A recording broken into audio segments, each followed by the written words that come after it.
On today's episode of the REI Marketing Weekly, I interview my good friend and client, Daniil Kleyman, out of Richmond, Virginia. Now, Daniil's a very, very interesting person and runs a fantastic business out there in Richmond, Virginia, and only really does a handful of deals a year, but they're much bigger deals than what your typical wholesaler will do. So on today's episode, it's going to be slightly different. Daniil doesn't do motivated seller lead marketing. He doesn't do any kind of marketing to bring leads in and that sort of thing. There's a lot more of a different approach because of his business model. So he is in real estate, but does developments. And if you've ever been interested in developments, this is going to be a really, really good episode for you to kind of get your kind of grounds on in order to be able to get, you know, some basic instructions on how he runs his business on the marketing side. A lot of the marketing that he does is specifically on the property management side.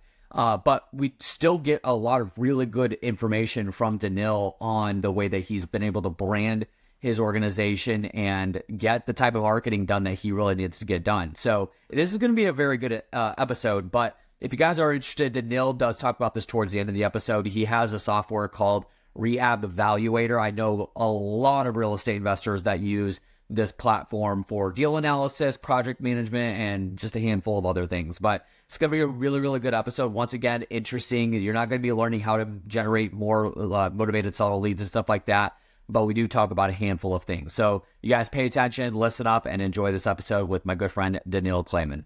Welcome back to the REI Marketing Weekly. I'm your host, Josh Culler, and today I've got my good friend, Daniil Kleyman out of Richmond, Virginia. Daniil, how you doing, my friend? Good. So the very first thing I always have to clarify is, like, everybody knows me as Daniel, but then my friends and people actually know me try to pronounce my name correctly. So I appreciate you doing that, but it's just always funny because I refer to myself as Daniel, and then somebody comes on the podcast and says, this is my good friend Daniil, and everybody that's listening is like, they don't fucking know each other at all. So I did have to make this clarification, so I appreciate that, Josh. Yeah, absolutely. I got you for sure. Guys, it's gonna be a great episode. I'm really excited to have him on the show. CEO of Rehab Valuator. We'll leave some links down in the description below so you can check that out. We'll also give Daniil an opportunity to be able to talk about Rehab Valuator and what he has going on there. Tremendous product for those of you who are doing any kind of development, fix and flips, or anything like that, construction projects. So today this is gonna be a little bit of a different type of podcast in terms of like the types of conversation we have. We hopped on the recording here with Daniil, and we were like, what should we talk about? And he just doesn't do his own motivated seller lead marketing. And I'm like, well, how do you get your own deals? Because Daniil does a lot of developments in terms of basically stuff that's not single family, right? So if you're listening to this podcast, more than likely that's typically where either you've started off and you are doing that type of business at the moment, or maybe you're going into bigger types of developments. But Daniil was talking about how he's been able to really establish himself in the marketplace as the go-to person. And he even said specifically deals dropping into your lap. And then I asked him, is that how it is? Or is there like actually a method to the madness? And he said there was. So Daniil, we're going to talk about that just a little bit. So first things first is I'd like to kind of go into the types of deals that you're doing for the referrals that you're getting. Are those coming from realtors, other wholesalers? Are they coming from other developers? Like, what type of person is bringing you those types of deals? Sure, and I'll preface it with the fact that I develop, so I don't do a ton of deals. You know, I don't go to masterminds and then have dissing contests with 50 other wholesalers about how many deals you do a year, bro. I may do 4 or 5 deals a year at most, right? So my deal pipeline doesn't have to be huge. I don't need leads all the time. I don't need to be evaluating deals all the time. So I can have at any given time I can have 3, 4 projects going on, but they're larger projects and they're enough to fill my pipeline if you need to see. So good. That largely negates the need to go direct to seller, to do any kind of heavy direct to seller marketing. And for the past couple of years, most of what I'm what I've been developing, what I'm developing, what's in my pipeline to develop has largely come to me, which is nice. But again, if I was in the business of, let's say, rehabbing and flipping houses, I couldn't get away with that. No. I would need a very steady pipeline of deals and a very robust marketing system in place. But I mean, right now I'm developing. I've got 3 deals going on right now, but their combined value is just over $20 million. So it's enough to keep me busy, and they don't need a lot of deals. So the referrals that are coming from me, yeah, we're getting deals from wholesalers for smaller, mostly infill lots. They're rarely amazing deals, but if you build enough relationships with wholesalers and you explain to them what you want and your criteria and your buy boxes, eventually you'll get a couple of good deals that land on your desk. Agents sometimes will bring me off-market deals, and agents will either want to get paid on the front end, or some of what we do is we build spec homes. So if I buy a deal from an agent, I build spec homes on it. The understanding is that I'm going to use that agent to list the houses that I build there when I'm ready to sell them. A bunch of deals I'm working on now have just come from other real estate professionals in Richmond that have referred deals to me, or had some excess land that they wanted to sell. I'm doing a townhome development right now. It's a 9 townhome development on the piece of land that we carved off from a larger property that a much larger owner had, and they were looking to just maximize some value and had some excess land that they wanted to carve off. I'm actually working 2 separate deals right now where we carved off land from somebody else from a larger property. And so knowing those owners has been valuable, because over time you build those relationships, and you don't build those relationships with the intention of getting deals from these people, but that's a byproduct of getting to know other players in your market. Yeah, of course. One of the things that I really had a question about too is it seems easy enough to just say, like, yeah, these deals are falling in my market, or falling in my lap in my market, and that sort of thing. But, people have to know who you are and what you do in order to bring you deals. Are you out there just like networking with lots of people? Have you just been in the business that long that your name's gone around? How do people actually know, like, here's the type of deals that Daniil wants and I'm able to bring him? So I actually really suck at networking. I would much rather just sit at home by myself on my computer or with my family than go out. So I don't go to traditional networking meetings, but I've also made it a point to get to know the right people and build relationships with them, right? There are a couple of local networking things that I do belong to where it's larger property owners, it's developers, it's people that I myself respect and admire and want to surround myself with.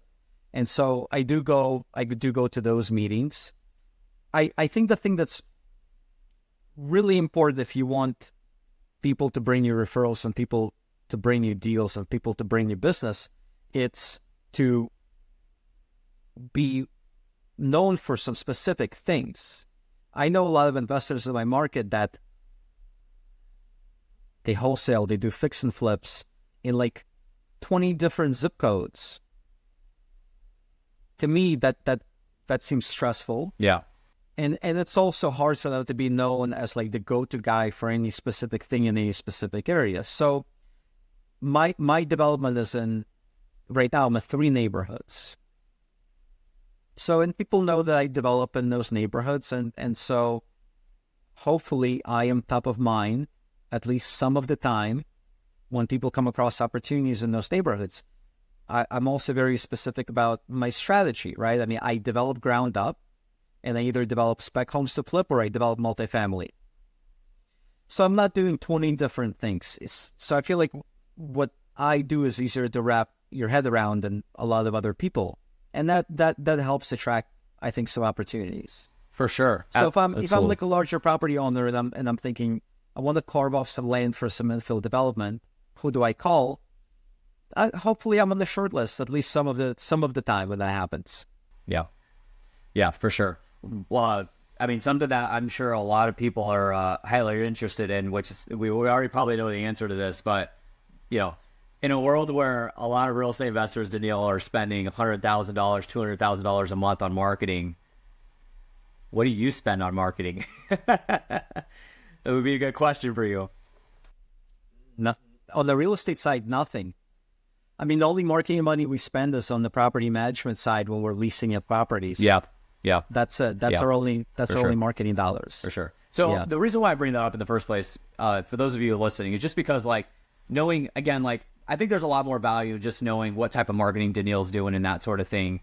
I think there's a little bit of an underlying factor here that you really need to know the type of business that you really want to go into, which is where Daniil is bringing a lot of value right now. Is he said, he's not getting into a pissing contest at masterminds talking about how many deals I've done and, the amount of leads that we bring in and the amount of salespeople we have on our sales floor and that sort of thing. That's all fine and well if that's your actual business model and that's what you're into. However, Daniil's doing, 3 deals right now, and that's cool. That's totally fine with him. And he's been able to really establish himself in that marketplace, which to me, depending on the way that you look at it, is, an extremely efficient way to market yourself and market your business and be that go-to person, which, again, you said be on that short list of people if they have a deal to be able to send you, that you can just get it over to you, right? Interrupting this podcast episode to tell you guys that this podcast is managed and produced by Color Media Productions. Yes, shameless plug, that's my company. However, we do this for a lot of other people as well. Most people that we work with are in the real estate investing space. So if you're listening to this podcast specifically, you probably are a real estate investor, given it's called the REI Marketing Weekly. If you're somebody that either wants to start a podcast or you have one going and it's becoming a little bit of a hassle, you're looking to transition to somebody that works a little bit better with a fluid motion in terms of you get the recordings done and then they do everything else. Well, that's what we do. We do fully managed podcasts from start to finish, video, audio, show noting, the graphics, publishing, everything that goes into it. It's a full service business that we run here in a service for you as a real estate investor if you are running a podcast. Additionally, we also do social media and YouTube management as well. So all of that being on the organic side, if you are interested in learning more about working with us and just recording content with guidance and strategy set by myself personally, and then not doing anything else after that, where we're taking care of everything from start to finish, then make sure you go check us out at colormedia.com, CULLER media.com. Hit us up there and we can learn more about working together, hop on a phone call and see what we could do for you. Now back to the episode. Yeah, so I mean, you could say that what I do is still marketing, right? I'm active on social media. Yeah. You help me with that. You guys have been, your company has been very helpful to us in establishing a bigger social media presence. But it's even something as simple as on my personal Facebook page, I'll post pictures of our projects. Yeah. Right. And I'm fairly consistent about it. And I don't brag. I don't write long posts on Facebook. I'll just post pictures. Here's a duplex I just built. Here's a quad I just built. Here's a 40-unit building we're building. Here's some drone shots. And people that I'm friends with, people that follow me on Facebook, they know that's what I do. And so I'm consistent about it. And again, hopefully it helps attract opportunities because they know, hey, Daniil develops in this neighborhood. I know he's building something in that neighborhood right now. So if I come across an opportunity, I'm hopefully going to think of him. Yeah. But it can be incredibly effective when you're marketing for money too, which I don't raise much money for my projects. I largely develop with my own money. But there's really been one time when I needed to raise money for a project and I raised over $500,000 with a single Facebook post. Yeah. And they could have raised 7 figures with that Facebook post. I just didn't need it. But it was simply because I already had a reputation for doing this for years. And I've built credibility because I've shown people actual pictures of things that we built. And over time, this is not something you can implement instantly, but over time, if you're consistent about it, you build up a reputation as somebody that does something and does it well, and it creates trust, and it creates some pretty cool byproducts, right? Again, deals, money. A lot of people are out there, I think, raising capital in a lot of ineffective ways, and they don't approach this business correctly. Yeah, no, it's good. I'm glad you brought all that up. Yeah, I mean, if you guys are friends with Daniil on Facebook, I am obviously, but I see those posts that go out, and he's very consistent with them, and it's something that I think a lot of people need to do more. But again, Daniil, I'm going back to the point of like, people got to know what it is that you do, and if you are that go-to person in that market for that specific thing, and if they know, then they're going to send you deals, obviously. But one of the burning questions, with that as a kind of a side note, one of the burning questions I'm sure somebody's listening right now and wanting to ask is, if you're willing to share, Daniil, is what did that Facebook post say, or what type of content was it in it? Was it just a picture of project and then you gave some like details? What did that look like? So it's actually funny you ask. The post was the most depressing post you've ever seen, because I literally said, hey, the numbers don't look great on this deal, but if you want to participate, let me know. And I put up a rendering of what the building is going to look like, and it's a project that we can build a great story around. It's a great location. It's going to be like the flagship building in that neighborhood. It's a mixed-use building. It's going to be beautiful. But I was very upfront with people. I'm like, hey, no, numbers first couple of years not that great. If you're patient, and if you have a long time horizon, just like the developers, which is me, then come talk to me. And it was like the least salesy Facebook post. But I also said in that Facebook post that I usually don't allow people into my deals, and this is an opportunity to participate in one of my deals. And because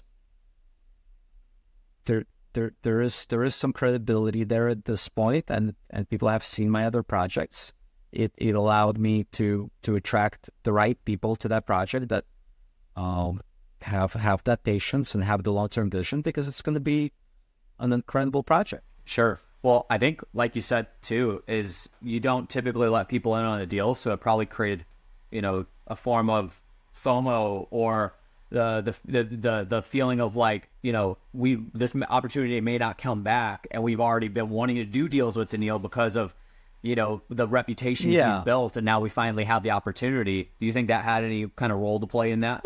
No question. I mean, look, in any kind of marketing, scarcity, exclusivity plays a role. All right, something that's abundant is perceived as less valuable.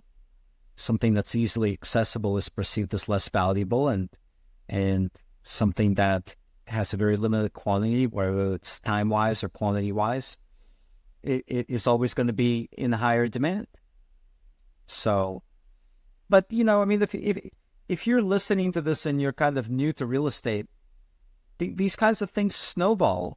And they don't happen overnight. The kind of marketing that you're taught to do, direct mail, cold calling, texting, I don't know what you guys are doing these days. Messenger pigeons. Now we're going back to like manual, ravens.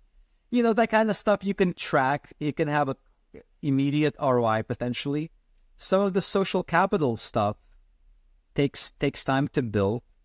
You need to do things consistently and do them the right way. But then over time, it snowballs into some good things, snowballs into some opportunities and credibility and ability to get deals and raise money. But it doesn't happen overnight. Absolutely. Man, Daniil, this has been some fire information. I know we kind of cracked open into this and just really between you and I, didn't really have any expectation. Then there's some really, really good nuggets that, I personally pulled away from this episode, and I know a lot of people are going to get value out of as well. But before we hop off here, I want to give you the opportunity to talk about Rehab Valuator. Obviously, that's something that, you run, and we help, market with you on the social media side of things. Talk about it a little bit, who it's for, what it does, and how people can learn more about working with you on that. Sure. So we serve wholesalers, house flippers, and developers. And we do really four things really well. Deal analysis, deal marketing if you're a wholesaler to help you sell your deals, raising capital if you're flipping houses or developing, and then project management, like full-scale rehab and construction project management. So we're not a CRM, we're not a marketing platform. We do a couple of things, but we do those things really well. And the people that we serve really the best are house flippers and developers, because we can help you figure out what a deal is worth. We have great data. We have rental comps, sales comps nationwide. We have great data on properties and owners. And we can help you put together a fundraising package for your project. Again, whether you're flipping a house or developing.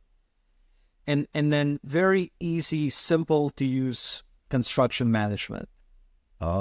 Construction budgets, scopes of work, bids, in-app accounting and tracking, lender draws. So it's really a tool I built for myself a long time ago, and it's kind of evolved with my business. But in the process, we've been able to help tens of thousands of other investors through that business. So that's been kind of a very interesting journey. And we have, phenomenal full-time support people that sit in my office that are dedicated to just helping our clients night and day. And it's very affordable product, and we are constantly innovating and improving it. Yeah, absolutely. People I know that use Rehab Valuator are obsessed with it. They love it. They think it's the perfect fit for what they need, and they don't have to go anywhere else. So reputation precedes itself, guys. Daniil, the best place to learn more about signing up for Rehab Valuator or learning more about it, rehabvaluator.com. Is that the best place to send people? rehabvaluator.com. No, there's no E. Yep. rehabvaluator.com. Hold on. Got it. There it is. There it is. Yeah. Yeah. And so, guys, we're going to have that linked down in the description below and in the show notes as well. So make sure you do go check that out if you are interested. And if you get to talk to Daniil or anybody on their team, just let them know that Josh sent you after listening to this podcast, and they'll make sure they take care of you very well. Yeah. So, Daniil, thanks so much for spending the 20 minutes with us today. My pleasure. We appreciate having you on, and we look forward to having you back again soon. Always good talking to you, Josh. Thank you. Awesome. All right, guys, that's going to do it for today's episode. Thank you so much for listening in today. And if you haven't already, make sure you have subscribed to the show. Make sure that you leave a review on Apple Podcasts or Spotify. If you haven't already, your honest feedback would be greatly appreciated. Make sure you share this with your real estate friends as well. And thank you so much for listening. We'll catch you on the next one. See you guys.